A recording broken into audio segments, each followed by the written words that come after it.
Well, good evening, everyone, and welcome to When the Shift Hits the Fan.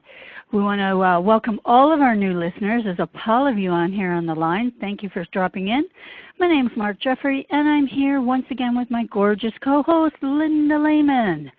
So, tonight we want to talk about something that the two of us think is extremely important, and that's igniting your lives. You know, too often, especially as women, we, I don't know, Linda, tend to accept our circumstances and think that we have very little control to be able to change our lives? Is that, you know, what's going on, especially with women? I mean, we know, you and I, because we attract them to us, very powerful women, very successful women, but we work with women every day that don't see that same success. So what do you think's going on? Oh, wow. That's a loaded question, Mark. Because you're right. The sad thing that I see a lot is if you look at the whole, it seems like the majority of women are not the powerhouse women that you know, we surround ourselves with. The majority of women it's almost like they either don't feel like they deserve the life that they want, or maybe they feel like they're being selfish if they step out and do something for themselves. And that's really sad. I think that in a lot of cases we're almost raised that way just because maybe we're emulating what we saw our moms do or our grandmothers do. You know, they were sacrificing their goals and dreams in order to give to the family, not understanding that they could actually do both. Yes, and that, you know, honestly, that kind of cued something very interesting in my mind, because, you know, we have I think a division, and both of our, in a lot of friends that we have some of our friends who believe that there's, you know, you have to be a stay-at-home mom in order to provide for your children, and some of our friends who think, no, I can do it all, and my child is just as well, you know, looked after and is as intelligent, worldly, and all those other things as if you were to stay at home. I mean, there is quite a division of how people think about that, and both sides of this are very adamant as well of how they feel. Like my daughter went to daycare. She actually went to private homes, right? I mean, I could afford it because I was making good money. So I wanted her to be to socialize. I didn't feel that having my daughter at home, this is my personal choice, right? That even if I didn't work, that, you know, what would I do? How could I give at that level? Like, I can't socialize with you because I'm an adult, right? I don't view the world from that perspective. And for me, it was just, I think it would be better off for you if you were with kids your own age, you know, doing your own things and learning from each other and putting in a loving environment. And granted, because of the work that I did, that was only for 2 or 3 hours a day kind of thing, right? It wasn't like 12 hours a day that you're somewhere that it's, and I'm not going to say anything bad against public daycares because some of them are tremendous. I mean, I know you hear things about ones that are not so much, but, you know, but she was in an environment that I chose and grew up to be an amazing person, very social in the world. And I'm not so sure I could have given her that had I been, you know, yeah, you go to the park, you know, or traveled or done any of those things. I don't think it would have been the same for me. And that's just my personal choice. But certainly people do have their ideas on that and are very adamant about it. And, you know, it's just interesting. Some people think they're free because they don't work. And other people think they're free because they do. And I'm not here to to say one or the other is better. I think for really, you must do what you believe is right for you and your children. But I don't think it's right to tell someone who's a stay-at-home mom that that's wrong and that you're an idiot, or someone who works that they're inadequate. No, I agree, Mark, and it's multifold here. First of all, as you said, it is a personal choice, and everyone will have a different perspective.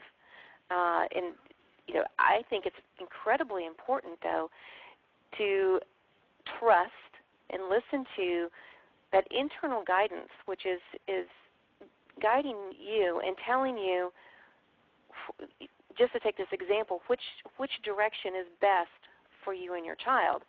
Now, we can flip this perspective a little bit, Mark. Flip the coin, and some stay-at-home moms are resentful because they feel stuck and they feel like this is what they have to do.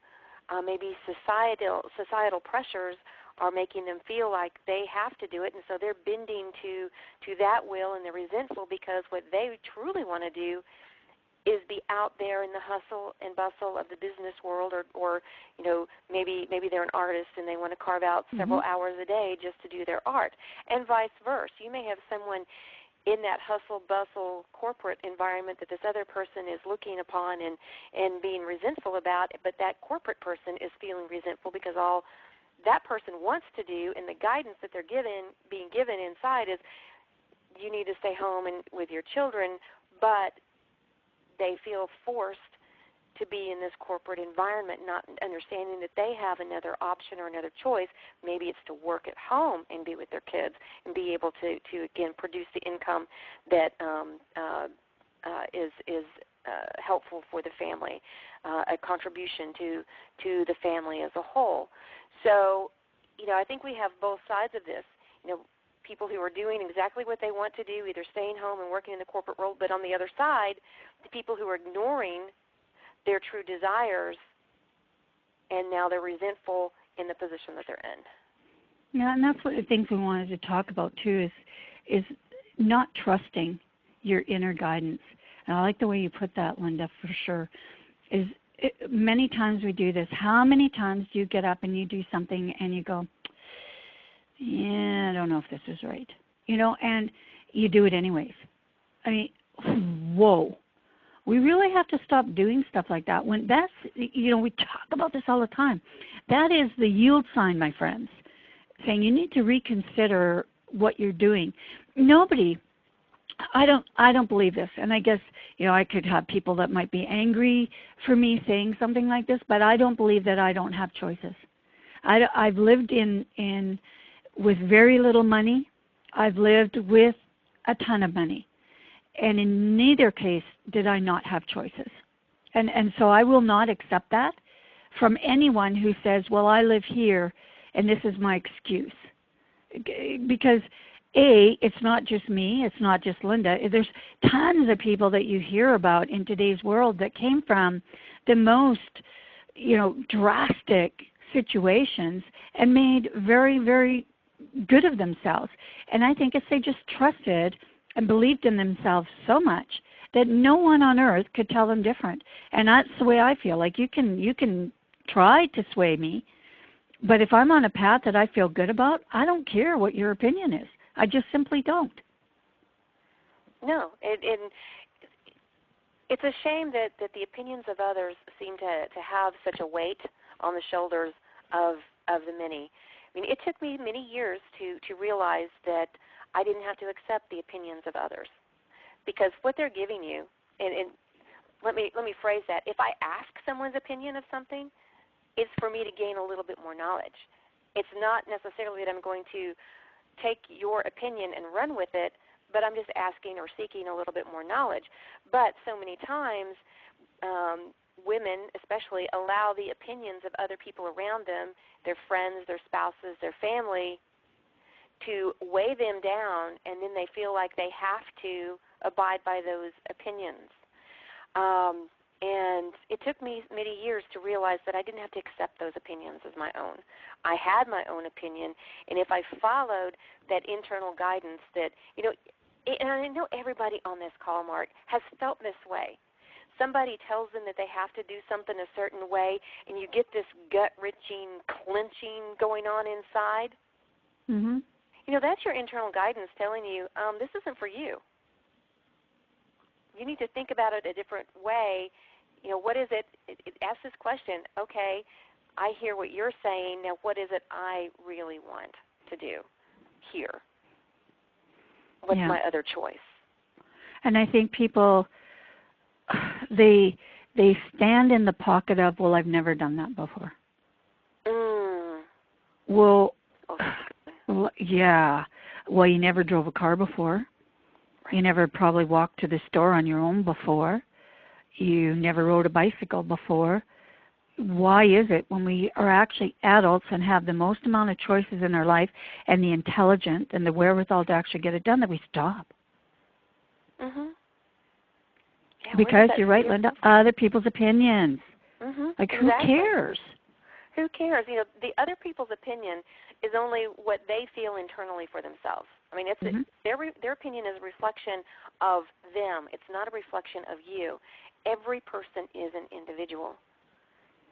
We're here to create something great for ourselves. And my definition of my life and my greatness, Mark, is going to be different from yours and different from the next person's and the next person's and the next person's. I'm not here to live anybody else's life but my own. And I think, too, that just brought to mind, because we work with so many entrepreneurs, being successful at working your business is understanding that as well, because you have so many people that come into your life looking to change their circumstances. And if I were to say to everyone that came into my business, well, you must do, I mean, there is obviously a blueprint that we follow that's very successful, but I can't say to them, well, you must come to your office at exactly 8 a.m. and stay there till 11 a.m. and make these calls and do this, because that may not fit in and into theirs. And if I took a brand new person and I said that would be the blueprint to your success, they would certainly probably try to follow that and be resentful of it, because, wait a second, that's not when my child goes down to sleep, or that's when I normally go to my yoga class, or whatever it happens to be.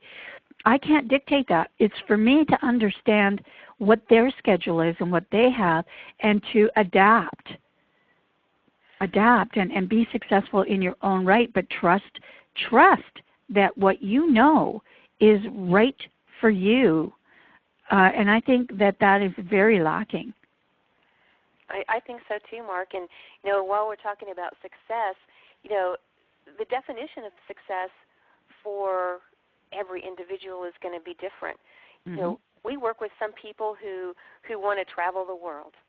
And so they want to earn the money necessary for them to travel the world. We have other successful people who deem themselves as successful, who just want to stay in this one little place, live their lives there, take some fun trips, raise their family, and their comfort and their true definition of success would be that they've lived in this hometown their entire lives. They know everybody. They're part of the community, and they have a true, happy, fulfilled feeling inside.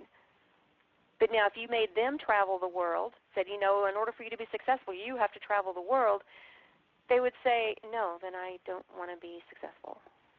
Exactly. And it's really not even the right answer, right? It's not even the same context, but it can bear the illusion of that. And we're always going to attract to ourselves the people that line up with our beliefs. But it's interesting, too, because, like we were just talking about something entirely different this morning with regard to the Internet and people hiding behind facades and different things like that. And people, there's illusions out there, and you have to understand things better. I mean, someone can say that they're living on this island in the middle of nowhere somewhere, and you go, oh my God, that's exactly what I want to do. I want to travel and I want to do that. But if you were to visit them in their 2-room shack with, barely running water and no internet, no movie house, no place to shop, where you have to take a boat ride for 2 hours to get your groceries or something, or be limited, or don't have milk, because that island doesn't provide milk on that island, your perception would be much different. And sometimes we get stars in our eyes about, oh, that person must be making all this money. And when you find out, oh, they're only spending $200 a month in rent for that place. And so the illusion of prosperity, you might, have you thinking that you have to make a certain amount of money in order to live that lifestyle. And that may not be true either. And they may not be living the lifestyle that they say they do. It may not cost that much. I know people right now, I mean, you look at people living in New York and in tiny little places like I do. Our cost of living is very, very high. So people don't have big houses because it's ridiculous, right? Mm-hmm. It's just ridiculous. And so that's the way we live. And in New York it's the same thing. Yeah, when you go to Hilton Head and stuff like that, people have the bigger places. But most people live within these confines because it makes sense to where they are. But if you came from a place where there's big McMansions, and those McMansions went for $200,000, and mine up here would be $20 million, your perception of how I live would be much different. You go, oh, that poor person. Right? Mm-hmm. It's all perceptions of things, so don't buy into it. Exactly. I think it's important, too. I love the term you used, illusion of prosperity. Mm-hmm. And so I would have to ask, what is your illusion of prosperity? What's your dream? What's your idea? That's what you should focus on instead of what you see or what the illusion is that other people have or appear to have. What's right for you? I mean, if you were to define prosperity for yourself, what would that look like? That's the picture of the life that you want to hold on to. It's not what somebody else is doing. You can't live somebody else's dream because that's their dream. But I think it's, yeah. But people, though, Linda, you see this, you see it everywhere. Lifestyles of the rich and famous, and people think that is, oh, that's the dream. And then I said, well, okay, that may be, but they're people like you are. They get divorces. They have bad relationships. They have to sell their houses. They're in bankruptcy. I mean, people are people. And you're right, Linda. Why is it? Because I have no understanding of this. Why someone would want to live someone else's life? Like when I was little, I had a dream of, I was going to be an attorney. I was going to do things. And, of course, that's changed over time because I got there and I'm thinking, yeah, no, no. This doesn't fulfill me. I have to look for something else to do. Working for myself, meeting the people that I do. And like you said, I have my place and I travel when I want to travel. Yeah, for me, I have a lot of freedom because what I do for work allows me to make a lot of money that allows me to have whatever freedoms that I want. So I'm not bound by anything other than my own limitations. Mm-hmm. That is such a pure statement. All of us are bound only by our own limitations that we set on ourselves. Nobody else sets limits on us. Nothing and nobody else, even no circumstance limits us unless we allow it to. So again, it becomes our own limitation. There really are no limits if we just strive to do what brings us joy and fulfillment. I thoroughly believe that if we, each one of us, go out there and do what interests us, what makes us happy, what helps us to serve our fellow man better, And even, quite frankly, Mark, working on the internet is still serving other people because there's people looking for something out there. And now we have this wonderful tool we've had for many years, although I remember when it first, I first started hearing about it, but we have this wonderful tool called the internet. We can find out so much information, but then we can cross-check it and make sure it's true if we do our research. Mm-hmm. The research part is very important. Yeah. So the reality is, can you architect your own life? Can you be the architect of your own life? Well, let's look at what an architect does. An architect does some things, right? He has to know when he's going to build a building, what the limitations of the ground are, how high it can build it, how wide. You have to answer all those questions. So can you be the architect of your own life? You're going to have to get out a pen and paper or your iPad or whatever and start writing some things down. What do I require in my life that's going to allow me to be the architect and know what that is? How many hours, if you're going to work online, how many hours do you have? I mean, realistically, not what somebody else said, oh, you can work 2 hours a week and make $1 million. No, you can't, number one. But, how many hours per week do you realistically, without upsetting your entire life? And I hear this all the time. Linda, I know you have. It's like, what sacrifices are you going to make in your life to do that? Well, I have to be honest with everybody. I didn't sacrifice anything. I did the exact opposite. I said, what time do I have in my life, living my life the way I do and enjoying my life the way that I do, to build my business? And then I built it backwards. I architected it, right? I didn't try to fit the square bar or the square peg into the round hole, because I knew that I would feel crappy about it if I said, well, I'm going to miss my daughter's dance class or gymnastics or whatever it happens to be in order to stay home tonight to build my business, or my favorite TV show because I get enjoyment from it, or going 1 week or 1 day out of the week for movies with my friends, or going out to eat. Like, if I were to take those pieces out of my life, I would resent being in my office, building my business. So for me, it was, how do I fit this in? And every single person that I bring into business that are happy and can make it through the ups and the downs of the business have to balance that with the happiness of their lives. And I know that when you're trying to do this, you're lacking somewhere, and most of the time it's money. And I'm going to tell you something right here and now. If you have no money, it's no time to start an online business. You need to get a job. Right, something that can feed the money that you need to get this business off the ground. Because even online, Mark, you're so right. People come in thinking, well, I can make something for nothing. Nothing plus nothing is nothing. With any business, no matter what it is, even if it's online, there is an investment of money and of time.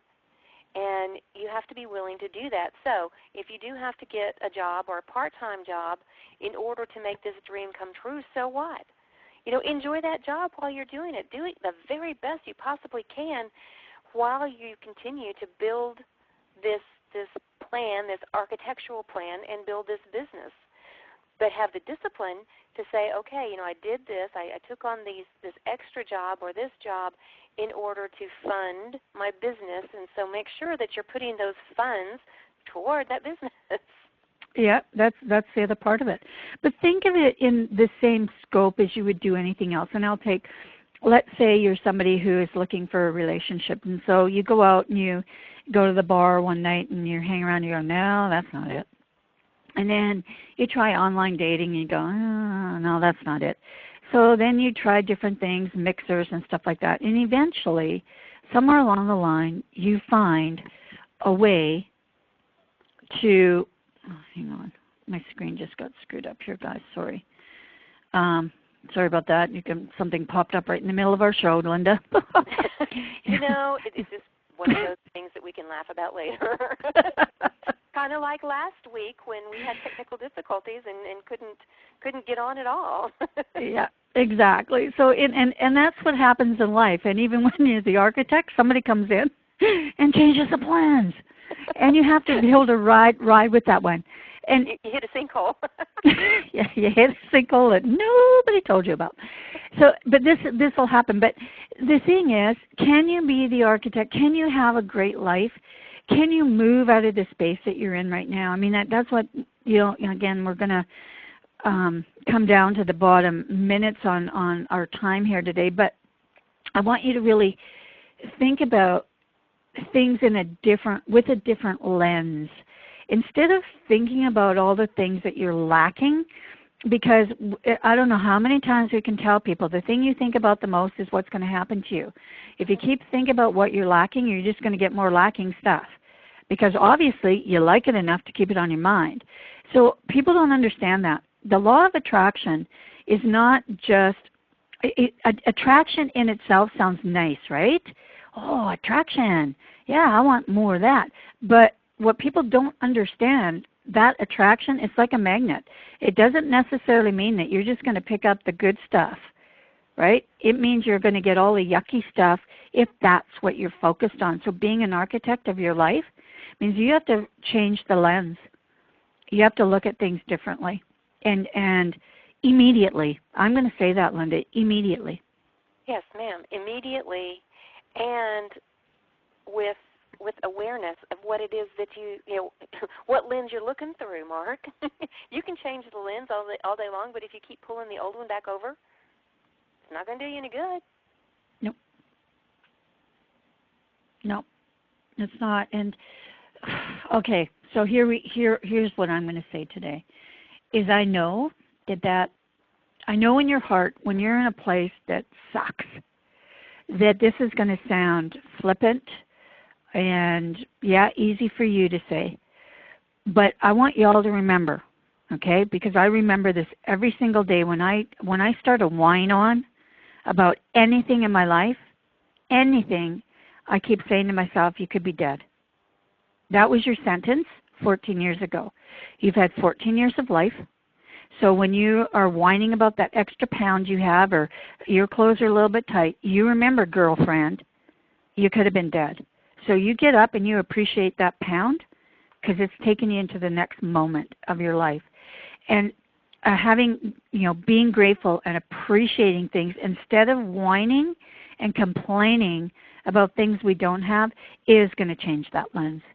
And that's going to be an immediate thing. If you're strong enough to do it. If you're whiny, wimpy, and that's all you ever want to do, then our show, Linda, I'm going to say this straight up, I don't think we can help you. Yep. You have to want to change that lens. You have to be willing to do the work necessary to change it. At first it may feel hard, but then after a little bit, it's going to be second nature. It's not going to be hard at all. So, Mark, tonight I want to share a little something. It's on these lines, and it's just I don't know what to say, validation that we're not just making this stuff up. The concepts and the ideas that we talk about have been in existence since the beginning of time. And I know I've used this author before.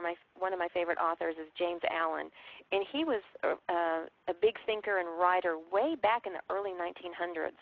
But this little piece out of his book, As a Man Thinketh, it is about trusting yourself, and it's about faith and belief and being the true architect of your life. And I just love this. He says, cherish your visions, cherish your ideals. Cherish the music that stirs in your heart, the beauty that forms in your mind, the loveliness that drapes your purest thoughts.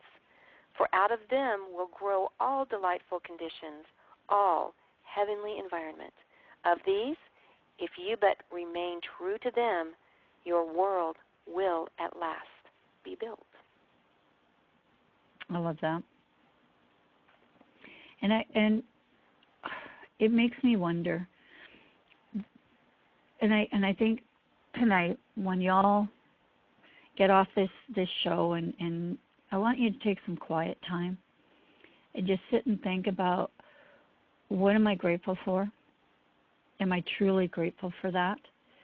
Am I mocking it? and I think that's the thing. Inside you, who you are, you can't lie to yourself. I mean, you could put on a facade for everybody else in the world, but you can't lie to yourself because you know the answers. Find those answers. Write them all down. Things I feel lacking about. And like we say on many of our shows, and crumple them up one by one. Throw them in the garbage can and start that new list. What do I appreciate the most about me and my life and the people that are in my life? And then start building your life. Be the architect of your life, because you can. You really, really can. And that's all we can say, Linda, right? That's all we can say is, we'll push you. We're here supporting you. We're standing here behind you saying you can, but you have to take that first step. Yes, ma'am. So that's what we have tonight, my friends, and we appreciate you being here, and I wish you all the best life possible. So for Mark here in Canada, good night, everyone. And from Linda down here in Florida, thank you and good night.